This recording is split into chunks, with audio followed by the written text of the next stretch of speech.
banget, ini keren banget nih. Ini keren banget. Nabi Muhammad itu pernah ditawarin masuk sistem. Nabi Muhammad jawabannya begini. Kalau kamu bisa naruh matahari di tangan kananku dan bulan di tangan kiriku, maka aku tidak akan pernah meninggalkan urusan dakwah ini sampai aku dimenangkan oleh Allah, aku mati di dalamnya. Sama how confident are you, Ustadz Felix Xiao, kalau Indonesia menganut semua nilai-nilai Islam dan semua aturan-aturan Islam di pemerintahan dan kemasyarakatan, banyak masalah yang kita alami sekarang itu bakal hilang. Oke, bagus banget pertanyaan itu yang kedua tuh.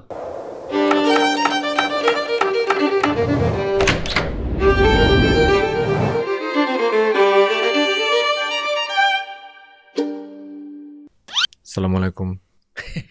Udah tiga kali kenapa masih kaget? Kaget gue serius. Agak aneh gitu. Kayak apa ya? Kayak gini. Kayak orang India ngomong Inggris gitu maksudnya. Agak aneh gitu maksudnya. Agak aneh. Tapi nggak apa-apa sih, bagus. Ini aja gue udah aneh. Dari tadi kayak ditawarin buat ganti-ganti baju gitu kan. Ustadz kan ganti-ganti baju kan. Iya biar kelihatannya kayak ganti-ganti hari gitu kan. Tapi gue tuh punya filosofi. Kalau jadi beberapa skenario gue pakai baju yang sama terus. Kalau ini tuh gue pakai buat kalau misalnya lagi dalam proses untuk keluarin orang dari penjara pikiran. Liberation of mind. Nah, sebenarnya cocok banget di minggu pertama ini. Terus kalau gue disuruh kalau bahasa zaman sekarang, gue dibilangnya kayak berdakwah bisnis, gue pakai yang coklat. Biar warm, earthy. Ya kan, biar bisa ini. Tapi ujung-ujungnya tuh pakai kayak gini terus biar konsisten aja. Kalau topi putih? Karena belum haji. Belum haji. Kalau nggak peci. Peci. Tapi intinya ini biar belajar konsisten aja. Kayak agama Islam. Nah, konsisten kan. Yang jadi ustadz sekarang siapa lu kali? Karena kunci konsisten itu bahasa Islamnya istiqomah. Konsepnya istiqomah. Dan ada satu pepatah yang sering aku ulang-ulang. Al istiqomah tuh khairum min alfi karomah. Artinya gini, istiqomah atau konsistensi itu lebih bagus daripada 1000 karomah atau 1000 miracles. Oh ya? Iya, jadi di dalam Islam itu begitu tuh. Konsistensi lebih penting dari apa selain daripada 1000 keajaiban atau 1000 karomah. Jadi kalau kamu punya 1000 karomah, itu kalah dengan satu karomah namanya istiqomah atau konsistensi. Karena konsistensi itu adalah key, adalah kunci. Bener. Kemarin tuh ada satu. Nah. Dari kan di episode 2 atau episode 1 ya, gue tuh selalu ada beberapa aha momennya. Aha momennya sama Ustadz Felix. Yang salah satunya yang gue inget tuh pas Itiba. Kemarin. Karena ada kayak tiga level kemenangan Islam ya, atau apa ya? Iya benar, 3 level kemenangan Islam. Sampai yang terakhir tuh kemasyarakatan atau kayak pemerintahan Islam ya? Betul, tegaknya syarat Islam. Itu tipe kemenangan yang ketiga. Tegaknya? Syarat Islam dalam bentuk utuh. Bukan yang Islam sebagai pemerintah atau apa? Ya itu utuhnya dalam bentuk pemerintah. Nah itu menarik. Karena kan ternyata selama ini kayak gini. Gua dari kecil belajarnya tuh Islam masih dalam bentuk hafalan. Ini. Tapi wacana lah ya. Iya masih. Jadi kayak pas belakangan ini masukin ke logikanya, masukin ke kesehariannya. Ternyata semuanya itu udah diatur. Bisa dibilang kayak gini. Safe to say nggak, kayak Islam adalah agama yang bisa dibilang mengatur seluruh kehidupan manusia. Itu bukan safe to say, itu justru sesuatu yang bahkan jarang banget dikatakan oleh orang-orang yang belajar Islam. Nah, itu yang gue sadarin. Itu salah satu momen anjir sampai ke pemerintahan, sampai kayak kita relationship, sampai semua itu semuanya ada gitu kan. Betul. Teorinya gimana? Bukan teorinya sih, lebih kayak gini. Bahasanya kan gimana? Masih bahas injustice kan. Kalau nih, apakah kepemerintahan yang memegang nilai-nilai Islam diterapkan di Indonesia, nggak bakal terjadi yang kayak ketidakadilan sekarang. Ini kita harus bahas dari dasar dulu ya. Pertama aku pengen nge-quotes, aku pernah nggak ngomong sama lu tentang Michael H. Hart? Belum ya. Jadi ada satu buku judulnya 100 The Most Influential People of All Times. Nah, itu dikatakan bahwasannya nomor 1 adalah Nabi Muhammad. Yang menarik nomor 2 adalah Isaac Newton. Yang ketiga adalah Yesus Christ. Coba gimana lu sebagai misalnya contoh ya, kalau ada orang Kristen ngelihat ini kira-kira gimana? Mereka kontroversi nggak? Yang nulis kontroversi. Dan mereka tanya, yang nulis bukan orang Muslim, Michael H. Hart namanya. Nah terus mulai ketika diprotes, kenapa kamu kok berani-beraninya menulis Yesus nomor 3 setelah di bawah Isaac Newton lagi? Iya betul, Isaac Newton nomor 2. Kok bisa? Coba lihat pengikutnya siapa yang lebih banyak. Yesus lah, 1,7 miliar. Ya kan waktu itu at that time Islam waktu itu 1,4 atau 1,5. Pokoknya dikit ya berarti. Terpaut lebih dikit. Sampai sekarang pun lebih dikit sebenarnya Muslim dibandingkan dengan Kristen kan ya. Walaupun 2050 katanya equal dari segi jumlah. Tapi yang jelas adalah luar biasa Michael H. Hart memberikan 2 alasan. Pertama dia bilang Muhammad unlike Jesus. Dia bilang Muhammad tidak seperti Yesus karena Muhammad ini menurut alasan Michael H. Hart dia menguasai 2 dunia sekaligus. Dia menguasai dunia sekular dan dia menguasai dunia religius. Oke, gue ingat ini salah satu pembicaraannya. Betul. Itu yang pertama tuh. Yang kedua dia bilang Muhammad ini kalau kita lihat setelah dia wafat, maka seluruh penyebaran Islam sebesar dan semasif itu dipengaruhi oleh satu orang, maka dia bilang nggak diragukan lagi ini orang paling influential. Kenapa itu nggak berlaku yang sama buat Yesus? Nah dia bilang gini, pertama Yesus berbagi peran dengan Paulus. Maka Paulus masuk dalam 10 orang yang paling berpengaruh. Karena dia ini bukan kataku ya. Nanti aku yang diprotes nanti. Udah nomor 1 sekarang radikal. Jangan lu, jangan radikal bukan gua. Jadi gini ya. Jadi dia bilang Yesus berbagi peran dengan Paulus dalam kemudian agama Kristen. Karena Paulus sendiri akan memberikan dasar-dasar juga di dalam agama Kristen. Jadi Yesus berbagi. Itu yang pertama. Yang kedua dia bilang Yesus tidak didengarkan dalam urusan sekuler.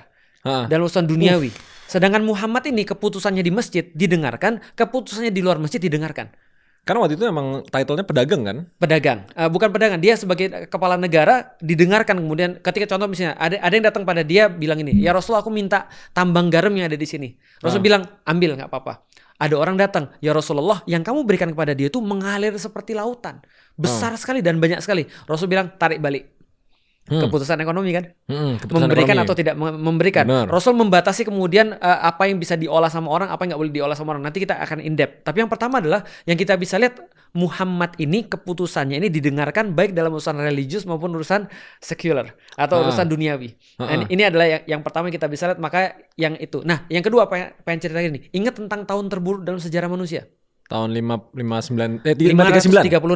536 itu adalah tahun terburuk dan kita tahu pada zaman itu ada 2 imperium besar yang menguasai dunia.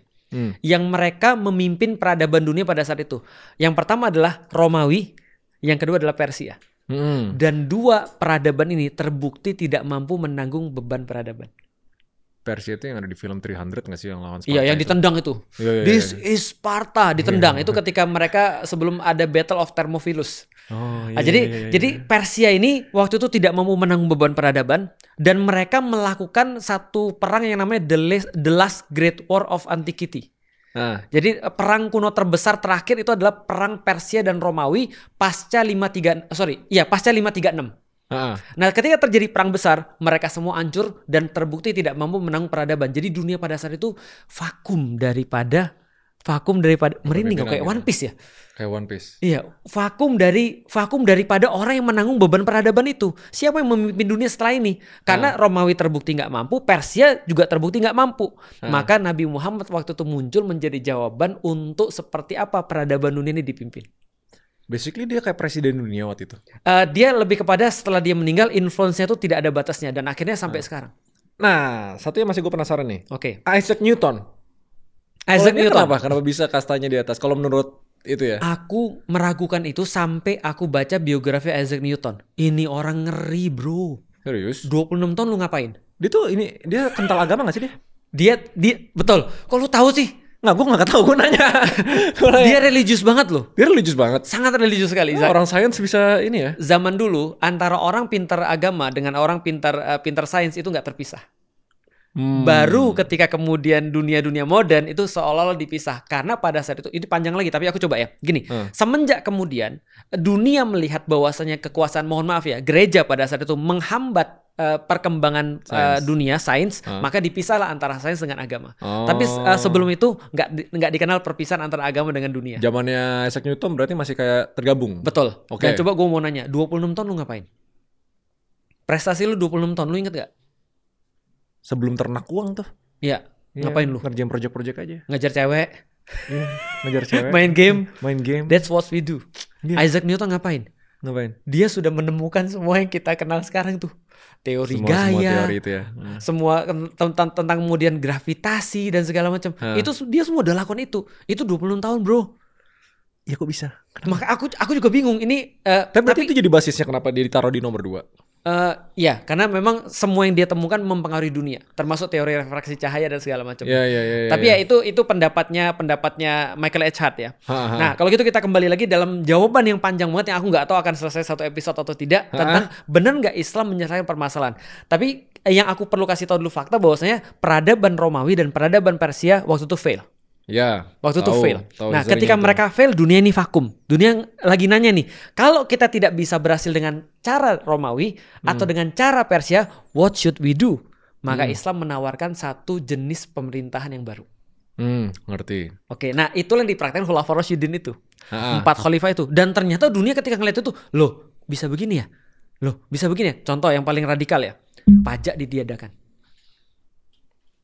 Orang Indo pasti seneng banget tuh. Sekarang di Indonesia pajak malah dinaikkan. Dan lu tahu sepanjang sejarah apa yang terjadi pada peradaban yang mau hancur, cek sepanjang sejarah mereka akan tends to raising the tax. Kenapa? Karena mereka nggak tahu lagi gimana cari kemudian penghasilan. Maka cara yang paling mudah adalah raising the tax. Jadi pemerintah berubah menjadi tukang palak.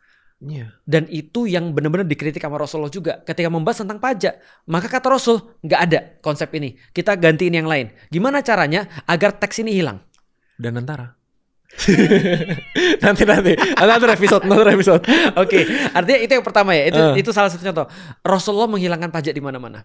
Yang kedua, Rasulullah menghilangkan kelas di antara masyarakat. Social class itu dihilangin. Oh, itu penting karena sekarang disparitasan tuh gila banget. Rasio makin lama makin jauh gitu loh. Di tengah orang-orang Romawi berlaku konsep yang namanya kalau lu pernah tahu tentang pembagian kelas, social class. Ada proletar, ada plebeians kalau kata bangsawan. Jadi senat-senat itu hanya bisa dipilih dari plebeians yang paling banyak. Ini yang kata opung first class, second class gitu ya? First class, second class. Emang di Indonesia nggak ada first class, second class? Semuanya low class. Low life bukan low class. Itu kan ya. Nah, jadi Rasul menghapuskan social class. Artinya orang-orang tuh sama di mata hukum. Makanya kemudian ketika revolusi paling besar itu adalah ketika di masa Romawi, yang namanya orang-orang pejabat itu selalu nggak bisa salah. Maka berlaku ada satu kalau nggak quotes Latin kalau nggak salah, quis custodiet ipsus custodis. Artinya who watch the watchers. Who watch the watchers. Watch the watchers. Jadi kalau kalian punya kepala, kalau kepalanya salah gimana? Lah kalau kepalanya salah, ya udah bikin kepala dewan pengawas kepala. Kalau dewan pengawas kepalanya problem gimana? Ya udah nanti ada ini. Kalau itu bermasalah gimana? That's what we see now. Ya, masalahnya berarti kan ada satu periode tertentu di mana kayak ajaran Islam itu benar-benar jadi nggak berlaku di kepemerintahan. Contoh, kalau dulu kan berarti Romawi sama Persia. Sekarang yang lagi berebut kekuasaan dunia itu Cina sama Amerika. Betul. Yang sampai konon yang first dollar bill-nya kan ada kayak orang bilangnya Illuminati. Novus Ordo Seclorum itu ada di cetakan uang kertasnya. Annuit Coeptis Novus Ordo Seclorum. Benar, New World Order gitu kan. Dan itu sebenarnya konsepnya the eye, mata dari piramid yang mengawasi semua. The all seeing eye gitu kan. Itu kan mirip-mirip konsepnya sebenarnya. Nah, tapi itu udah somehow udah nggak ada nilai-nilai agama lagi di sana. Apa? Gue mungkin belum terlalu dalemin ya. Kalau misalnya memang itu solusinya, apa yang terjadi in between yang bikin Islam kehilangan kakinya, yang bikin banyak peradaban zaman sekarang itu nggak pegang nilai-nilai atau pedoman yang kuat sehingga semuanya ngejar kapitalisme. Waduh, salah pakai baju gua harusnya mau pakai baju disconnect kemarin. Oh, itu bener. Itu jawabannya di disconnect. Disconnect. Tapi sebelum gua sampai sana ya. Bukan di escape aja lah, jawabannya di escape. Escape bener. Escape daripada, tapi escape yang salah ini ceritanya. Kalau kita escape yang salah, kita escape yang bener. Aku jelasin sedikit dulu ya. Pertama gini. Ketika kemudian Romawi dan Persia, ketika sudah the last Great War of Antiquity, itu benar-benar mereka sudah decline. Puncak decline-nya Romawi adalah ketika 1453. Ketika waktu itu secara secara fisikal peradaban Islam ngunggulin peradaban sebelumnya. Persia udah ditutup ketika tahun 651. Lalu kemudian 1453 part of Romans gitu kan ya, atau Bizantium itu ditutup oleh Muhammad Al-Fatih waktu itu. Nah, sehingga tersisa part of Romans lagi yang bentuknya waktu itu Holy Roman Emperor yang ada di Eropa sekarang. Nah, kalau gitu kita lihat apa yang kemudian diwariskan oleh Islam ketika mereka menyediakan komprehensivitas solusi terhadap problematika dunia pada saat itu. Pertama, secara pemerintahan mereka memberikan sebuah sistem yang baru. Yang kedua, secara ekonomi mereka memberikan sebuah sistem yang baru. Salah satu contoh adalah yang paling fenomenal tuh Rasulullah itu waktu itu kan ketika zaman dulu, lu tahu salah satu teori krisis. Salah satu teori krisis, tapi ini nggak umum sih, tapi ada teorinya. Krisis itu nama orang. Krisis itu nama orang. Ya, Krisisus kalau nggak salah. Iya, nama orang. Jadi ceritanya Krisisus ini atau krisis ini adalah seorang pengusaha yang dia benar-benar membuat negara tergantung sama duit dia. Maka ketika negara sudah tergantung sama satu orang, itu namanya krisis. Merinding. Itu ada, tapi itu teori benar. ini nggak umum ya. Bahwa saya ada teori di mana kalau negara sudah tergantung sama orang, itu berarti krisis. Harusnya kan orang yang tergantung pada negara. Benar. Ini negara ngutang sama orang. Sekarang lu tahu nggak? Konsep Illuminati dong, kayak gitu dong. Konsep The Fed juga begitu. Central Bank. The Fed, iya. Central Bank kan bukan pemerintah, bukan part of government. Iya. Dan mereka pemerintah ngutang ke mereka loh. Nah ini kan krisisus nih. Nah jadi kalau kita bahas tentang krisis di sistem ekonomi, Rasul mengadakan perombakan besar-besaran. Nah contohnya misalnya ya, Rasul membagi 3 sumber daya. Ada sumber daya yang hanya boleh dikuasai oleh negara, ada sumber daya yang hanya boleh dikuasai oleh community, ada sumber daya yang hanya boleh dikuasai oleh individu. Jadi sekaya-kaya lu ada di part ini. Dan ini udah aturan Islam. Aturan ini Islam. Tertera. Ada hadisnya. Oke, ada hadisnya. 3 tadi. Oke. Contoh misalnya ya, sekaya-kaya lu di dalam Islam, lu nggak boleh punya tambang. Enak kan? Oke. Berarti tambang ini punya siapa? Community. Oke. Nah, artinya community ini karena orang itu kalau sudah sampai menguasai tambang, itu dia menguasai hajat hidup orang banyak. Jadi sekaya-kaya lu dibatasin di sini nih. Jadi atas basis pemerataan dan justice. Iya kan? Bener kan? Jadi gini, sebentar, gue mau nanya. Lo bener dong? Gak gini. Karena yang lu ngomong tuh sebenarnya Islami tanpa lu tahu. Banyak lo kayak gitu loh, Mama masih di sini. Iya, kan ini coba ya. Lu belajar ekonomi kan? Ekonomi kapitalis. Justru itu, Adam Smith. Mereka bilang kan dalam teori ekonomi modern, problematika ekonomi itu ada 2, produksi dan konsumsi, benar kan? Benar. Maka ketika ingin menaikkan pertumbuhan ekonomi, orang harus naikin either produksi atau menaikkan konsumsi. Yang membuat kemudian jadi subprime mortgage yang ada di Amerika tahun 2008 itu kan ya. Karena konsumsi dan produksi dinaikkan. Tapi permasalahan di dalam Islam itu bukan produksi dan konsumsi. Permasalahan utama di dalam Islam adalah distribusi. Iya, distribusi, pemerataan. Makanya gue tadi merinding tuh ketika lo bilang pemerataan. Karena pemerataan ini yang dilakukan oleh Rasulullah. Sekaya-kaya lu cuma boleh di sini individu nih. Tapi lu nggak boleh punya tambang, lu nggak boleh punya jalan, lu nggak boleh punya sungai, lu nggak boleh nguasain hajat hidup orang community. Iya. Karena ini harus part of community. Nah, sedangkan negara cuma boleh di sini aja. Negara nggak boleh nguasain ini dan nggak boleh nguasain ini. Berarti memang core principle-nya udah diatur sama Islam. Nilai-nilainya adalah justice kan? Intinya keadilan kan? Benar. Untuk semua warganya, untuk pemimpinnya, untuk semua pengurusnya dan lain-lain. Pokoknya udah diatur lah semua. Dan nggak ngelihat agama, nggak ngelihat keimanan, negara harus hadir dalam bentuk keadilan. Maka di negara-negara yang sudah menerapkan Islam, contoh salah satu yang paling terang di Turki, di satu daerah ibu kota pasti ada yang namanya Adalet Kulesi. Tower of Justice, menara keadilan, dan itu tower keadilan ini harus terlihat dari seluruh kota supaya orang tahu pemerintah masih ada. Justice itu adalah sesuatu yang harus tegak di saat yang lain nggak tegak. Bener. Kalau Indonesia apa itu? Monas. Nggak kelihatan kan lu? Nah makanya tapi along the way itu kayak gini. Nah ini gue perlu belajar lebih dalam. Ya pasti soal Islam. Dan jadi gini. Kalau gue kan rasional orangnya, logis kan. Apakah teori-teorinya untuk governing law, ekonomi dan lain-lain itu bisa berlaku sekarang dan apakah itu opsi yang lebih baik? Itu harus melakukan analisa, risk analysis, reward analysis dan lain-lain gitu kan. Tapi realistisnya kayak gini. Gue lupa deh ada satu periode tertentu di mana kayak either peradabannya atau masyarakatnya yang sampai di tahap ngecap agama itu menghambat inovasi, menghambat perkembangan. Jadi ujung-ujungnya inovasi itu terdorong sama apa? Ini rumusnya ekonomi kan. Inovasi cuma bisa didorong kalau misalnya pure capitalism. Betul. Ya kan? Menurut teori kapitalis ya. Mencari uang memfunding inovasi, mencari uang dan muter terus. Somehow di beberapa puluh tahun terakhir sampai beberapa tahun terakhir, everyone is chasing capitalism. Kalau misalnya kita lihat power struggle-nya, power dynamics-nya antara Amerika sama China, ujung-ujungnya it's about pertama economic power dulu. Karena economic power akan mendrive power itu, mau itu dari secara militer, mau itu secara perkembangan dan lain-lain. Ujung-ujungnya kalau misalnya, dan gue ngerasa ini could happen ya, China dethrone US. dedolarisasi. Di mana reserve-nya udah bukan US lagi dan lain-lain. Mimpi. Itu crazy. Karena yang terjadi di sana bukan masalah siapa yang negara nomor satu. Ideologi mana yang paling benar. Yang satu liberalisme terbuka, yang satu semi tertutup. Nah, dan itu udah kita sebagai warga, even di Indonesia ya, patokan kita apa? Gitu kan? Itu kan udah masalah ideologi, udah bukan masalah economic powerhouse kita harus beli dari siapa lagi gitu. What happened in between, di mana nilai-nilai Islam yang seharusnya menjadi jawaban untuk semua ini hilang dan kenapa? Menarik. Aku mau nanya sekarang nih. Menurut Raymond, ekonomi itu adalah purpose atau sebuah in between goals? Tools, in between goals. Betul ya. Kalau tools berarti purpose-nya apa? Power, position, apa sih? Maksudnya kayak purpose daripada ekonomi. Purpose dari ekonomi atau yang kita mau cari dalam pemerintahan itu apa misalnya?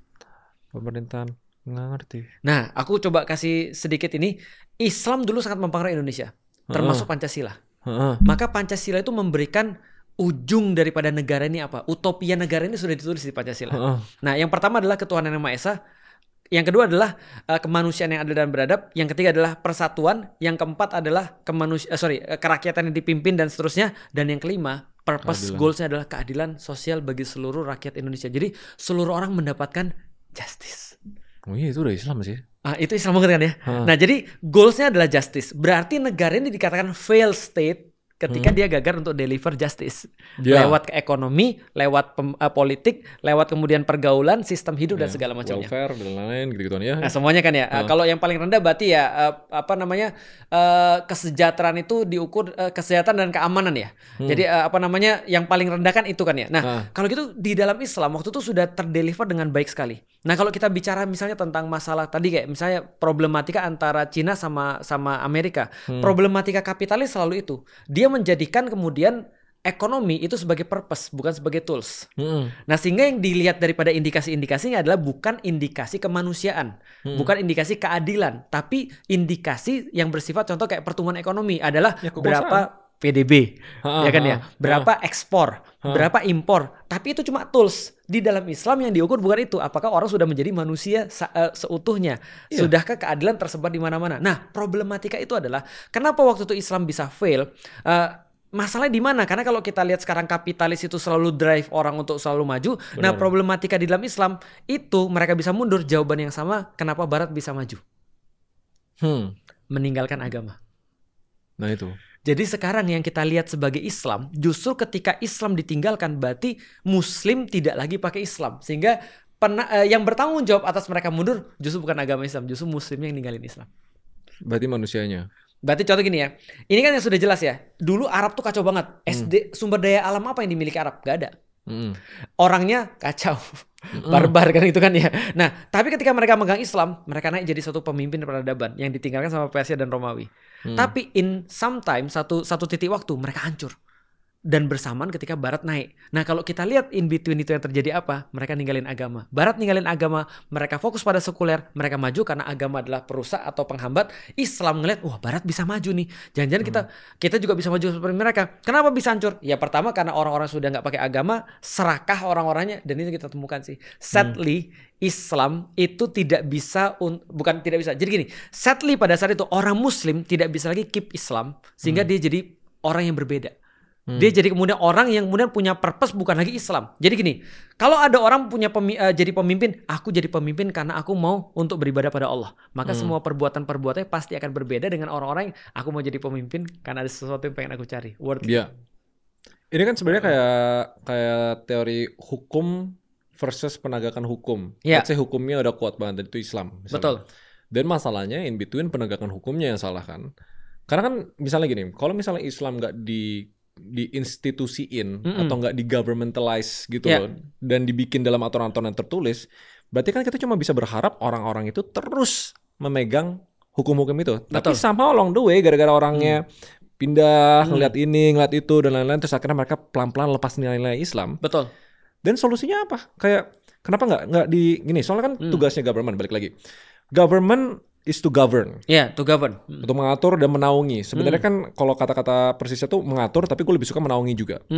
Tujuan pemerintah sebenarnya ya nomor satu kesejahteraan dari rakyatnya. Kenapa dia harus naikin ekonominya? Untuk mensejahterakan rakyatnya. Bener, karena itu tools. Karena itu tools. Ekonomi dan kapitalisme adalah alat untuk mensejahterakan rakyat. Analoginya kayak lu punya pack nih, punya tribe. Ya lu bertanggung jawab sama tribe itu. Bener. Kalau caranya adalah untuk misalnya berkompetisi atau berkolaborasi dengan tribe lain, monggo gitu. Tapi bukan end goalnya. Yang terjadi sekarang kan kalau kapitalisme menjadi atas dari segalanya, dan trust me, di Indonesia pun banyak yang bakal bilang tetap kapitalisme number one. If there's no capitalism, gak bakal ada inovasi, gak bakal ada dorongan di luar dari comfort zone untuk negara-negara melakukan hal-hal baru. Betul. Kayak perkembangan peradaban itu untuk sekarang ya dipegang di kapitalisme. Betul. Karena kita udah tahu ketika Uni Soviet itu berpegang pada sosialis, kan mereka jadi nggak punya rangsangan untuk maju kan? Iya. Karena untuk apa gue maju? Gitu maksudnya. Oke, terus gimana? Kenapa? Analoginya why Islam sekarang ya lost footing dan nggak bisa menegakkan itu? Oke. Aku coba untuk simulasi ya. Apa kurang orang yang kuat kah? Apakah harus ada nama baru di list influential people itu kah? Nah itu maksudnya itu loh. Oke, kita coba simulasi ya. Sama satu lagi, sorry. Boleh. Sama how confident are you, Ustadz Felix Xiao, kalau Indonesia menganut semua nilai-nilai Islam dan semua aturan-aturan Islam di pemerintahan dan kemasyarakatan, banyak masalah yang kita alami sekarang itu bakal hilang. Oke, bagus banget pertanyaan itu yang kedua tuh. Aku yang satu dulu ya. Kita coba sepakati satu titik dulu di dalam sejarah dunia bahwasanya Islam pernah punya footing itu. Nah itu kalau aku baca itu adalah ketika zamannya Islamic Golden Age gitu kan ya.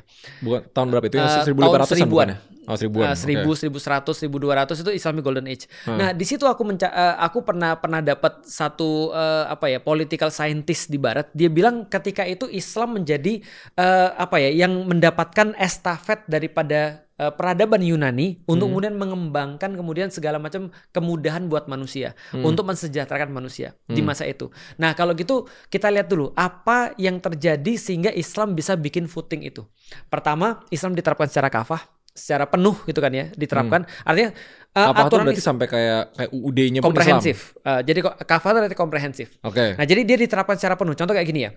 Kayak sekarang misalnya, di dalam Al-Quran ada ayat yang berkata wa aqimus shalah, tegakkanlah sholat.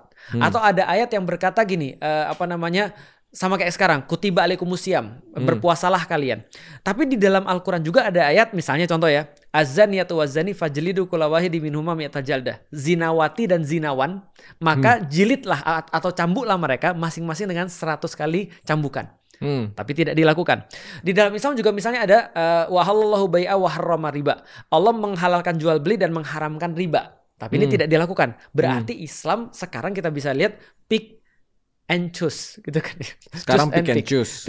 Kalau sekarang berarti tidak diterapkan secara total. Nah, kalau Islam itu adalah komprehensif ibarat sebuah komputer, maka sebenarnya sekarang tuh kayak ada orang motherboardnya cuma punya CPU tapi nggak ada VGA card, nggak ada power supply dan segala macam. Nah ini nggak bisa jalan Islamnya.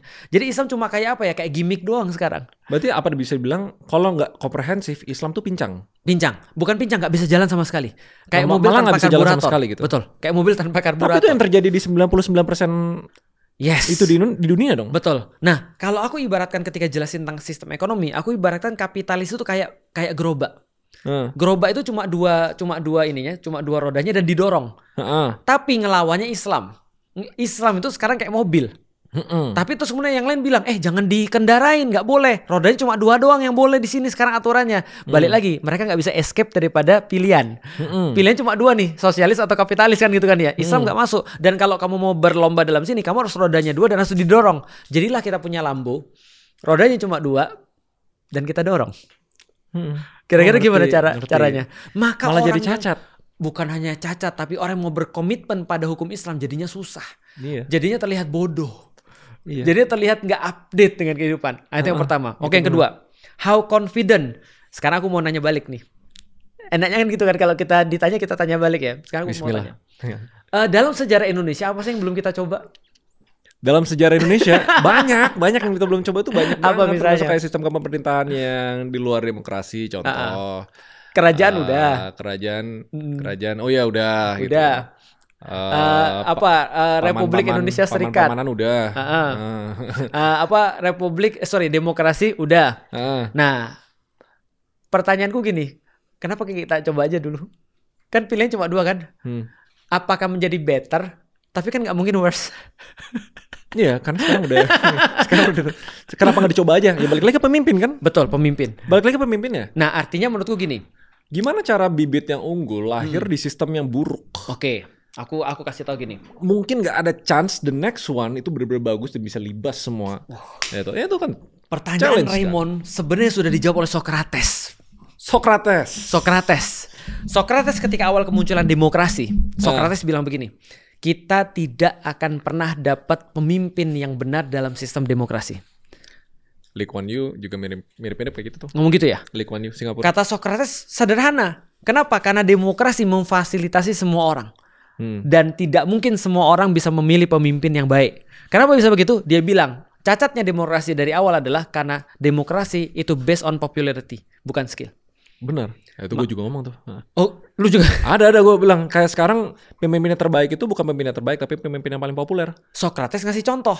Coba aku kasih contoh, dia bilang, andai kan satu kapal ada 30 orang, kita pilih kapten kapal. Idealnya yang kita pilih adalah yang pintar navigasi, yang tahu tentang laut, yang tahu tentang angin dan segala macamnya, dan yang cakap mengatur anak buah. Ya. Tapi dalam sistem demokrasi itu semua nggak main. Tapi yang populer yang akan jadi kapten. Yang populer aja bener. Nah, artinya itu nggak bisa masuk ke situ. Aku ngasih satu contoh yang lain. Sholat, memilih pemimpin sholat itu sama kayak memilih pemimpin negara. Karena sholat itu adalah miniatur negara. Ya. Coba kita lihat ya. Gimana? Sholat miniatur negara. Sholat miniatur negara. Oke, sampai lu belajar nih ya. Iya. Imam sholat ditentukan oleh 4. Satu, yang paling banyak hafalannya. Ya susah gue jadi imam. Oke. Yang kedua, yang paling banyak hafalan hadisnya.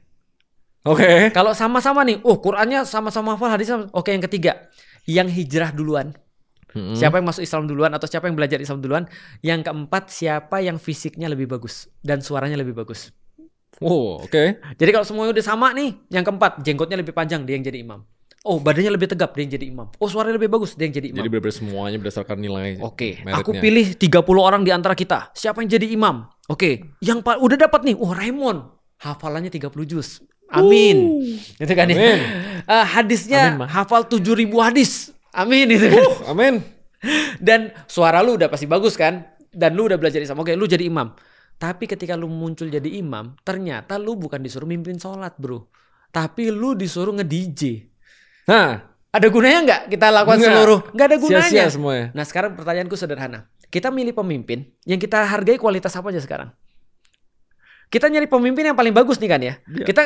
Kita milih pemimpin yang paling cakap, yang paling bersih dan segala macam. Tapi kita tempatkan dia di tempat yang sistemnya hancur.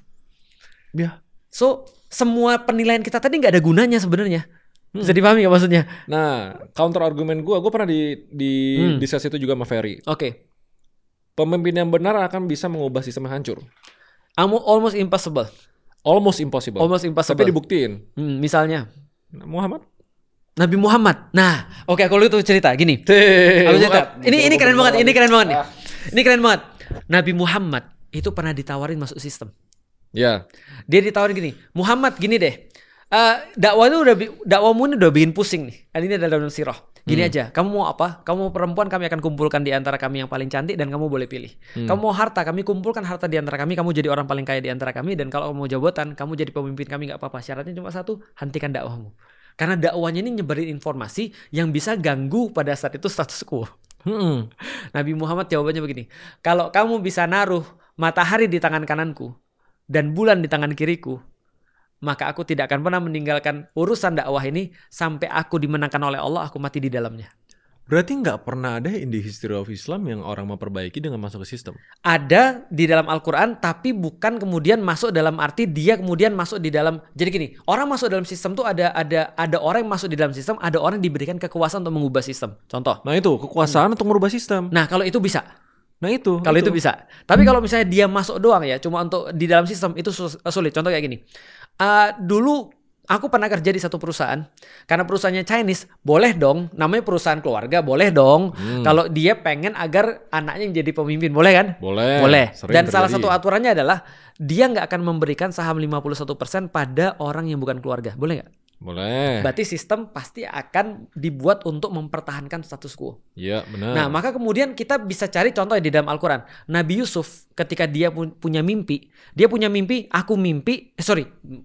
Yusuf bukan.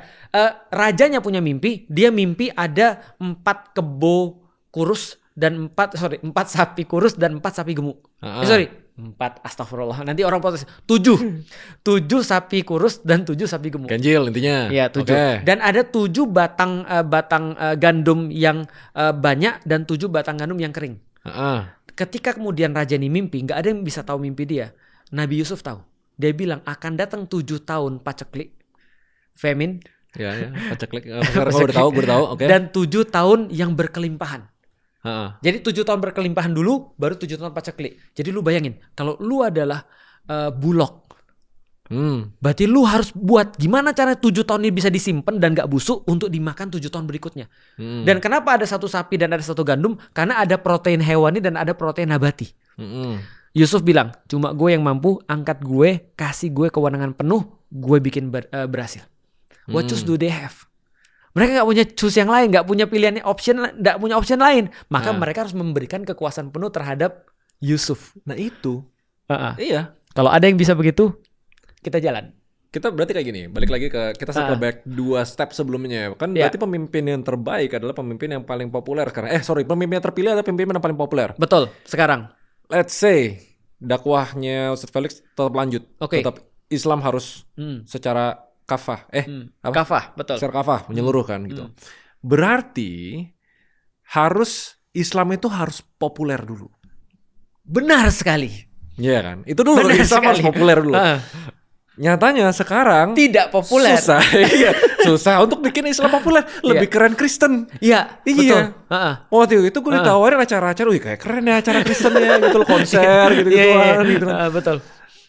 Ya itu itu aja udah masalah gitu. Betul. Gimana cara ngekontradiksi Islam yang harus konsisten dengan semua nilai-nilainya, tapi harus populer artinya tetap harus ada perubahan, modernisasi dong. Itulah pentingnya lu, Raymond. Waduh.